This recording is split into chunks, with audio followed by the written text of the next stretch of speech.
In Africa, the cradle of mankind's birth, powerful kingdoms rose, a story of worth.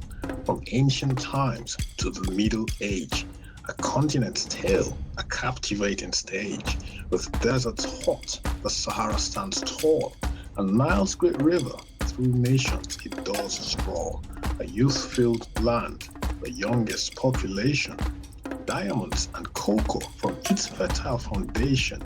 Exemplary leaders, their legacy told. Nkrumah, Mandela, their spirits bold.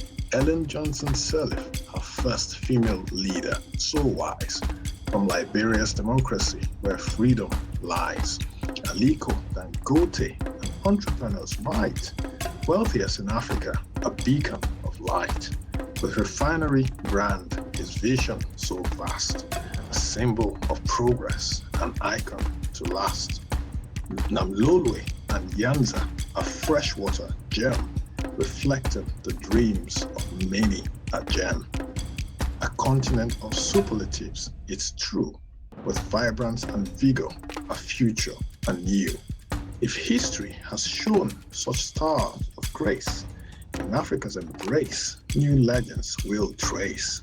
Let courage and dreams unite as one for a brighter tomorrow where greatness is spun. In this beautiful, colorful, and friendly domain, greatness awaits, where hopes shall not wane, where tales of triumph weave a tapestry. Welcome to Today in African History.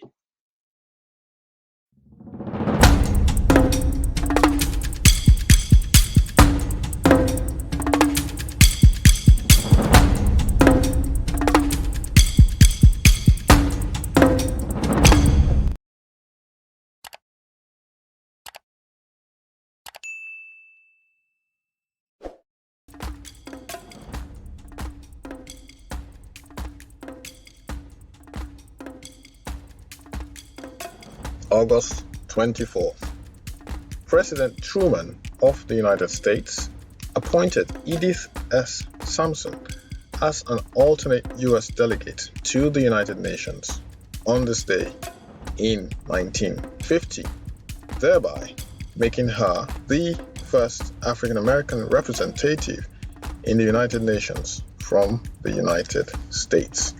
She received a social work degree from New York School of Social Work, which was followed in 1925 by a Bachelor of Law degree from John Marshall Law School in Chicago.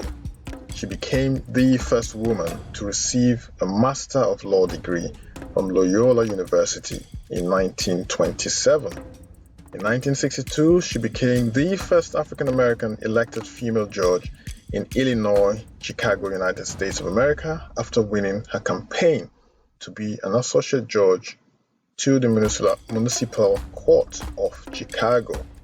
While in the United Nations, Sampson was a member of the Social, Humanitarian, and Cultural Committee.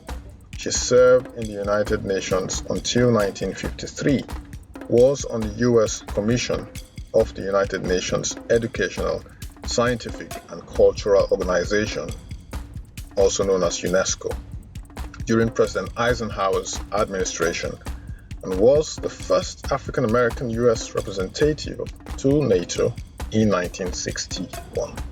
George Sampson sadly died in Chicago, Illinois on the 8th of October 1979 at the age of 77. Edith S. Sampson, alternate U.S. delegate to the United Nations. On this day, August 24, 1950, it made her the first African American representative in the United Nations from the United States of America. Also, on this day, this man pictured here is called Bayard Rustin. Was one of the most important and yet least known civil rights advocates in the 20th century. He was born in Westchester, Pennsylvania on the 17th of March, 1912. He was raised by his maternal grandparents, Due to the combination of the homophobia of these leaders and their fear he might compromise the movement, Rustin would not receive public recognition for his role in the movement. Nevertheless, Rustin continued to work in the civil rights movement, organizing the seminal 1963 March on Washington for Jobs and Freedom with Philip Randolph. Throughout the 1970s and 1980s, Rustin remained politically active.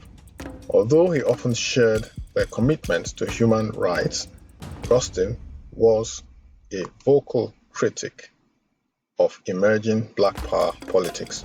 Toward the end of his life, he continued to work as a human rights advocate while serving on the board of trustees of the University of Notre Dame. The year before he died, he testified in favor of New York State's gay rights bill. Bayard Rustin died in New York on August 24, 1987, from a perforated appendix. He was 75 years old.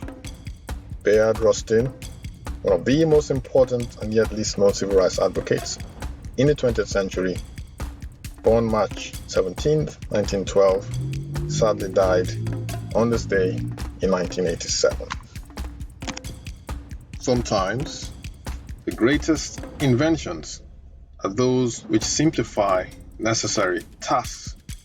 Such is the case with John Matzeliger, born September 15, 1852, sadly passed on this day in 1889.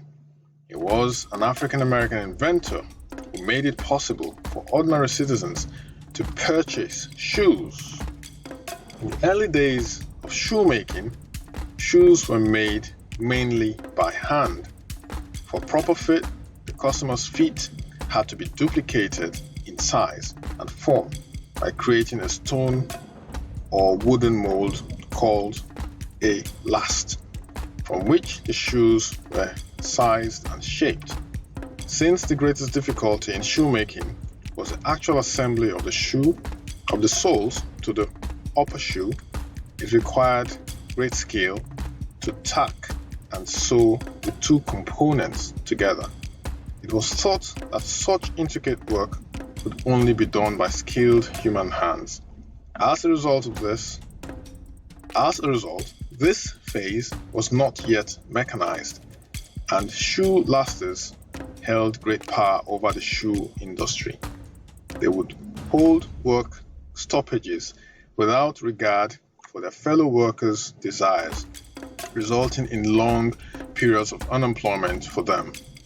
After 5 years of work, Matzeliger obtained a patent for his invention for an automated shoe laster in 1883. A skilled hand laster could produce 50 pairs in a 10-hour day.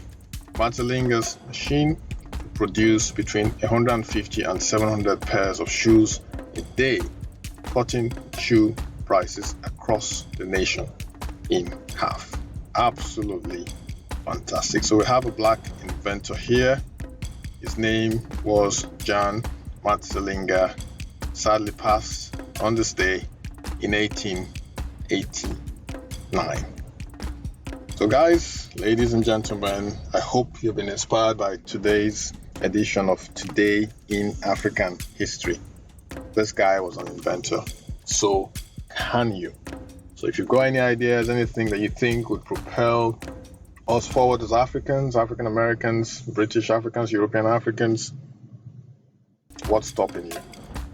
Nothing stopped this young man in his day, so nothing should stop you. That's it for today, folks. Thanks for dropping by once again. If you have dropped by once again, if you're here for the first time, thanks for watching this video. Thanks for joining us. If you do like what we're doing here, do not forget to share this video, like the video, subscribe, turn on your notification bell so that you receive updates of our video uploads. Same for you if you have visited our channel multiple times and you haven't subscribed yet, or shared the video, or liked the video, or turned on your notification bell. Do so. Help our young fledgling channel grow. Until tomorrow, take care of yourself. Bye for now.